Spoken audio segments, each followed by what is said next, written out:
Sekejap. Dah okey ke? Dah.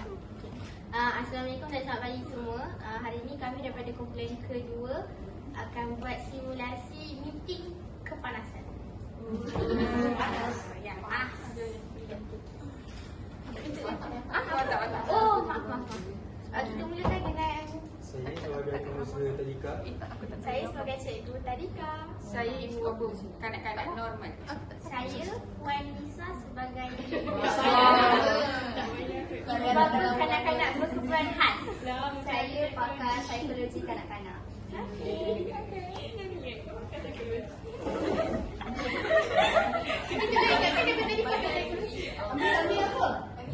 Okay, teruskan.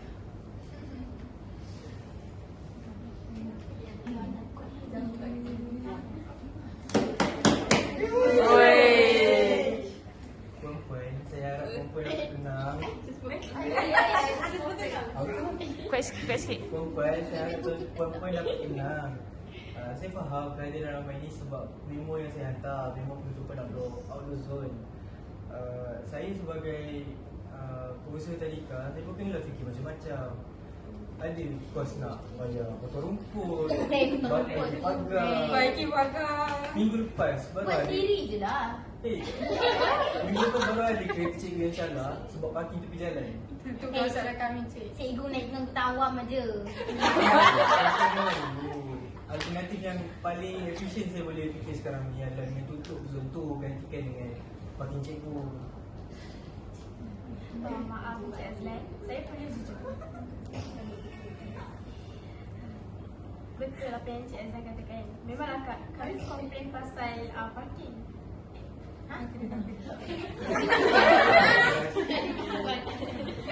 Cikgu pun pergi. Efisien untuk poket Encik Azlan adalah, tapi tidak untuk paru-paru anak saya. Anak saya ni mengidap asma ringan. Dia perlukan kitaran udara semula. Jadi jika dia berkurang dalam dewan tertutup, berbabuk pula tu, guna pula aircon 100%, kesihatan dia akan merosot. Adakah pihak Encik Azlan akan menanggung kos hospital anak saya nanti? Wow. Pergi hospital swasta tau.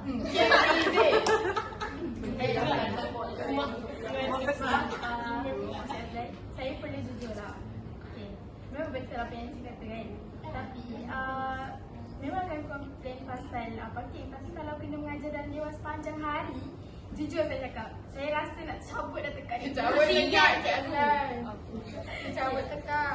Dalam dewan tu suara bergema.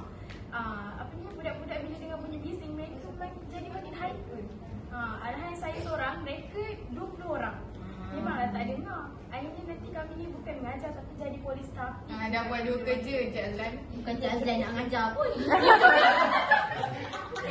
Mana tak semua bagi Encik Azlan. Stres kami nanti lagi turut daripada isu cermin dan pecah dari Encik Azlan. Encik Azlan. Tapi Cikgu Sarah bukan kena bagi kita luas. Kita boleh letak software dekat dalam dewan tu.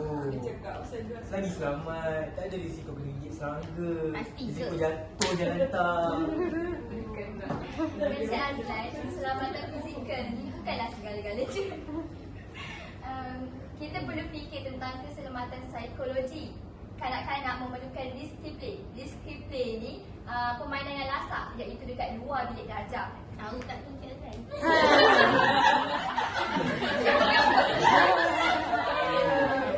Ini untuk menjaga kanak-kanak. Panjat pokok, berlari, ni semua penting untuk perkembangan motor kanak-kanak. Secara neurologinya, neuroscience.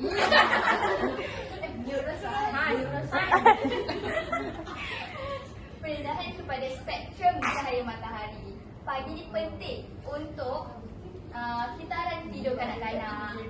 Jika mereka berkurung, ada possibility untuk mereka ni tantrum dan cepat marah. Hello. Excuse me Encik Azlan, izinkan saya mencelah sikit ya. Sebelum saya hilang sabar dengan Encik Azlan, saya nak tanya lah kan. Saya nak tanya, Dewan Kotak Konkrit yang Encik Azlan bangga-banggakan tu, ada ke ciri-ciri untuk anak saya autistik ni, autism ni? Ke Encik memang tak fikir? Bukan macam tu Puan Lisa. Kita akan cuba fikirkan untuk letak sudut tenang dalam dewan tu. Oh! Hei, sudut tenang dalam kotak. Please lah Encik Azlan. Ini anak saya ni apa? Barang ke nak letak dekat dalam store? Sudut tu macam store je untuk anak saya. Dekat luar tu, kalau lah buat ada taman permainan, dia tak adalah rasa sesak, tak adalah rasa overwhelm. Dia boleh tengok langit, tengok daun, boleh guling-guling. Itu terapi Encik Azlan tak tahu ke? Kalau lah dia duduk dekat dalam kotak konkrit Encik Azlan tu dengan lampu Kalimantan duk klep. Boleh juling anak saya tahu. Kalau Encik Azlan nak juga buat apa?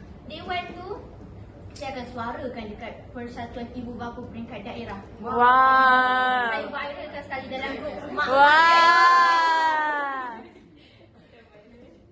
Betul. Saya setuju. Dan jangan nak lupa isu obesity. Kanak-kanak sekarang ni dah banyak menghadap skrin. Tadika sepatutnya menjadi tempat terakhir mereka boleh bergerak bebas. Kalau dewan digunakan untuk semua aktiviti, mana mereka nak belajar tentang sains? Macam mana nak tengok kita hidup rama-rama? Macam mana nak tanam toge? Satu lagi fakta Encik Azlan, ruang luar ni membantu dalam visual tracking. Visual tracking ni melihat objek jauh dan objek dekat. Lepas tu ni akan mencegah masalah rabun jauh dan masalah rabun dekat. Secara jangka panjangnya, kualiti prasekolah ni akan jatuh jika kita menghasilkan graduan yang lemah dari segi fizikal dan mental. Saya faham Dr. Shanti, tapi macam mana ni keselamatan guru? Azlan, itu kan masalah kami Encik Azlan. Dengar dulu. Minggu lepas, kereta Puan Linda, Cikgu Linda maafkan saya, cermin dia pecah. Allah. Dia parking dekat lorong belakang tu. Allah. Itu bukan masalah kami. Kita minta Walaupun tu masalah Masalah saya. Cikgu Linda. Saya sebagai profesor, saya tak mampu nak buat Tak mampu pula. Baiklah. Bagaimana kalau kita buat sistem parking tinggi ataupun carpool untuk guru? Dan untuk keluar azan luar pula, kita tak perlu pandang bodoh. Kita cuma perlukan public garden. Kita boleh pecahkan separuh sini parking sedia untuk dijadikan laluan sensori. Cakap pasal parking ni lah kan. I ada idea. I adalah kenalan tu. Kawan baik I, Datin Sri Zizi. Dia adalah tanah yang kosong. Alah, 50 meter je daripada sini. Daripada biar jadi semak samun tu, baik I tolong ejaskan untuk kita sewa, untuk bagi tadika sewa, bagi parking. I boleh lah minta special price kan kami BFF. Tak payahlah nak robohkan taman mainan tu semata-mata apa? Untuk kereta mandi Cikgu Linda.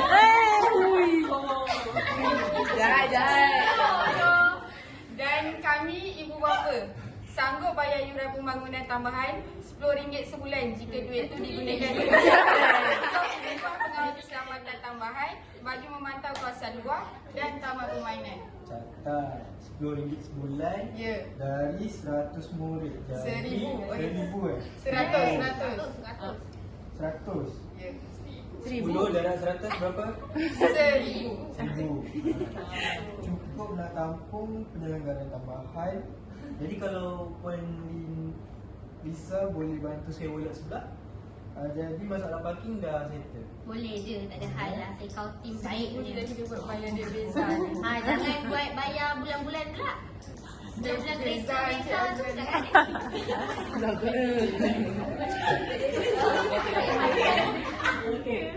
Saya hargai keterbukaan Encik Azlan. Saya pula akan tawarkan khidmat rundingan percuma untuk susun atau taman kita supaya menjadi multi sensory park yang rendah kos tapi tinggi nilai pendidikannya.